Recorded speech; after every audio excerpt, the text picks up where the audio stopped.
যাই হোক, ফাটাকেষ্ট একজন মন্ত্রী মানুষ, যার প্রিয় শত্রু রণদেব পাল, অথচ তার বাড়িতে কোনো সিকিউরিটি গার্ড নেই। সরকারের হয়তো বাজেট কম, তাই একটু পরে সেটাই হয় যেটা হওয়ার ছিল। এবং তার 5 মিনিট পরে রণদেব বাবু দলবল নিয়ে ফাটাকেষ্টর বস্তিতে হাজির হয় এবং মাইকে অ্যানাউন্স করতে থাকে, অন্ডি মন্ডি সন্ডি, ফাটাকেষ্টর বউ তোমরাই বুঝে নাও। নমস্কার বন্ধুগণ, আজ থেকে কিছু বছর আগে আমাদের রাজ্যে রণদেব পাল নামক এক মন্ত্রী ছিলেন।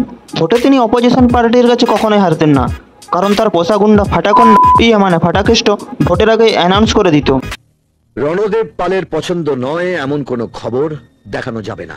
তাহলে চলো আজকের ভিডিও শুরু করা যাক।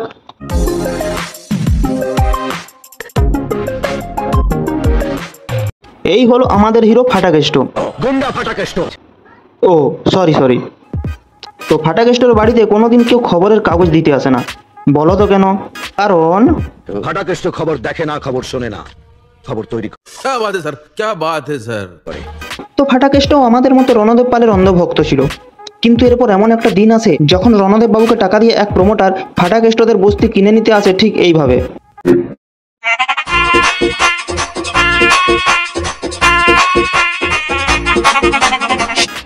কিন্তু মাঝখানে ফাটাকেষ্ট এসে ফাটা ডায়লগ দেয়, ফাটাকেষ্টর পারমিশন ছাড়াই বস্তিতে বাইরের কোনো কাকু উড়ে এসে বসে না, এবং শেষে মেরে প্রমোটারের গাঁড় ফাটিয়ে দেয়।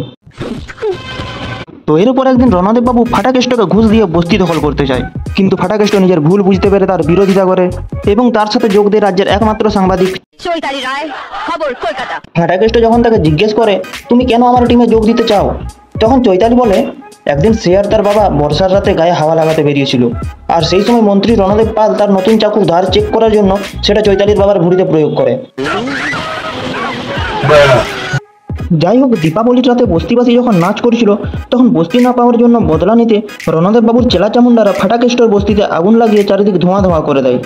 তাই সাইলা লাইলা গানে নাচ করতে করতে কখন যে তারা কাইলা হয়ে যায় বুঝতে পারে না। আগুনে পড়ে ফাটাকেষ্টর ছেলে হাসপাতালে ভর্তি হয় এবং এর দায় এসে পড়ে ফাটাকেষ্টর উপর। ছেলে হাসপাতালে ভর্তি থাকায় ফাটাকেষ্টর মাথা খারাপ হয়ে যায় এবং সে ডাইরেক্ট ভগবানকে থ্রেট দেয়, আর তোমার ভগবান যদি আমার ছেলের কোনো ক্ষতি করে, তাহলে গুন্ডা ফাটাকেষ্টর গুন্ডামিটা সে আরেকবার দেখবে। আর ফাটাকেষ্টর হুমকি শুনে 2 মিনিটের মধ্যেই ভগবান তার ছেলেকে বাঁচিয়ে দেয়। বেঁচে গেছে আপনার ছেলে। আপনারা খুব লাকি যে 6 জনকে হসপিটালে নিয়ে আসা হয়েছিল তাদের মধ্যে শুধু আপনাদের ছেলেই বেঁচে গেছে। আরে ডাক্তার বাবু, ওদের বাবা যদি ফাটাকেষ্টের মতো ভগবানকে থ্রেট দিত তাহলে ওরাও বেঁচে যেত। তো কি ইয়ার কি মারছি নাকি আমি? পরদিন রণদেব বাবু দলবল নিয়ে বস্তির মানুষজনের সাথে কথা বলতে গেলে ফাটাকেষ্ট ধ্রুব রাঠির মতো কথা বলা শুরু করে। আপনাদের মতো লোকেরা মন্ত্রীর চেয়ারে বসে আছে বলেই আজ এখানে ওখানে আগুন জ্বলছে। পাল্লা দরে বিক্রি করে দিচ্ছেন দেশটাকে আপনারা। ফলে রণদেব বাবু বলে, বস না, বসে দেখা কি করতে পারিস?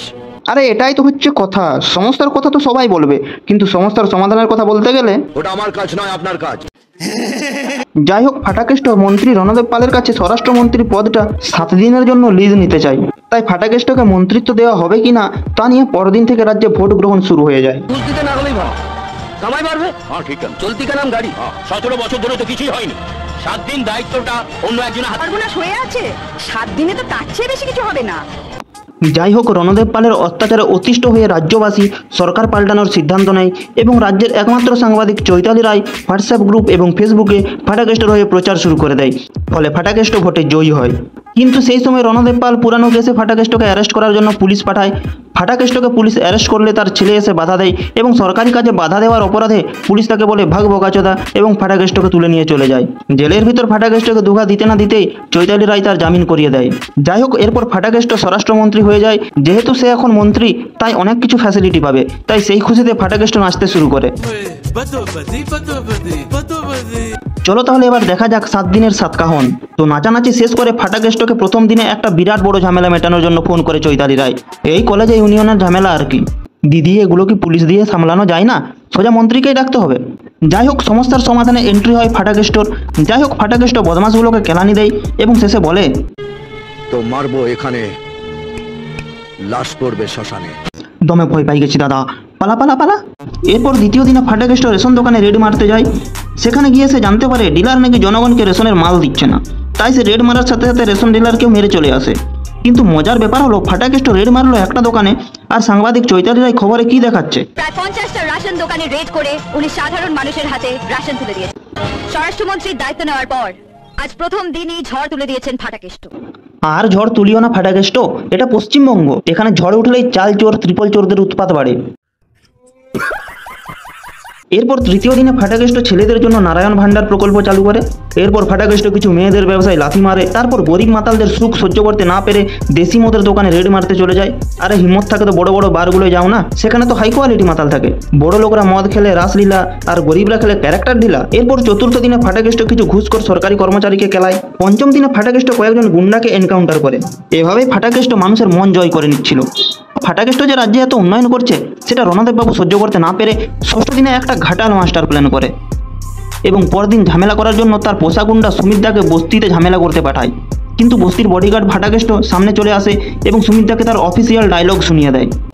সালাম মারবো এখানে, লাশ পড়বে শ্মশানে। এই একঘেয়ে ডায়লগ শুনে সুমিতদার মাথামুতি গরম হয়ে যায় এবং সে গুলি চালিয়ে দেয়। কিন্তু ফাটাকেষ্টর কাছে সুপার পাওয়ার থাকায় গুলি তার গায়ে লাগে না। এরপর ফাটাকেষ্ট গার্বেজের গাড়ি দিয়ে সবাইকে ধাক্কা দিয়ে ফেলে দেয়। যাই হোক, ফাটাকেষ্ট সুমিতদাকে উদুম কেলানি দেয় এবং শেষে রণদেববাবুর নির্দেশে সুমিতদাকে প্ল্যান করে মার্ডার করা হয় ফাটাকেষ্টকে ফাঁসানোর জন্য। নিজের দলের লোকে এরকম কাজ করছে সুমিতদার সাথে, তার মানে রাজনৈতিক হিংসার কারণে যখন খুন খারাপই হয় আর তারপর এই দলের লোক ওদেরকে আর ওই দলের লোক এদেরকে দোষ দেয়। তো যেহেতু ফাটাকেষ্ট খবর দেখে না, খবর পড়ে না, খবর তৈরি করে, তাই সপ্তম দিনে তাজা খবর বেরিয়ে যায়। ভাগবে, তোর খবর কেউ শুনবে না। তবে চৈতালিদি বেশ চিন্তায় পড়ে গেছে, কারণ প্রথমবার নিউজে ফাটাকেষ্টর এগেনস্টে খারাপ কিছু ছাপা হলো, আর এটা তো স্ক্রিপ্টে লেখা ছিল না।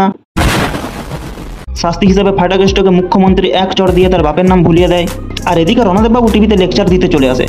হাইলে, টিভিতে তো কোনো চ্যানেলই নেই, যে ডাইরেক্ট টিভিতে ঢুকে পড়েছে নাকি? তো রণদেববাবু এবার প্ল্যান করে ফাটাকেষ্টর বাড়িতে টাইম বম লাগিয়ে দেয়। আর ইন্টেলিজেন্স ডিপার্টমেন্টের লোক এসে খবর দেয়, স্যার ইন্টেলিজেন্স ডিপার্টমেন্ট থেকে একটা খবর আছে, ফাটাকেষ্ট বাবুকে হত্যার জন্য ওনার বাড়িতে বোম প্ল্যান করা হতে পারে।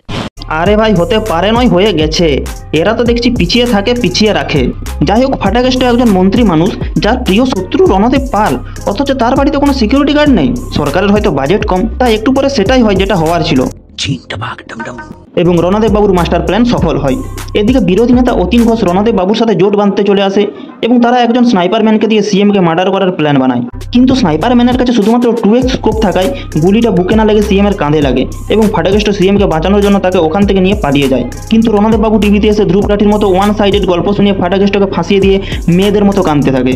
এবং তার 5 মিনিট পরে রণদেব বাবু দলবল নিয়ে ফাটাকেষ্টর বস্তিতে হাজির হয় এবং মাইকে অ্যানাউন্স করতে থাকে, অন্ডি মন্ডি সন্ডি, ফাটাকেষ্টর বউ তোমরাই বুঝে নাও। আর তখনই ফাটাকেষ্ট রণদেব বাবুকে কেলানোর জন্য বেরিয়ে আসে। এরপর ফাটাকেষ্ট সন্দেশখালী থেকে প্রমিলা বাহিনী নিয়ে আসে হামলা করার জন্য। প্রমিলা বাহিনীর তাড়া খেয়ে অতীন ঘোষ পালাতে গেলে ফাটাকেষ্টর সামনে পড়ে যায় এবং ফাটাকেষ্ট তাকে ঘুম পাড়ানি গুলি মেরে ঘুম পাড়িয়ে দেয়।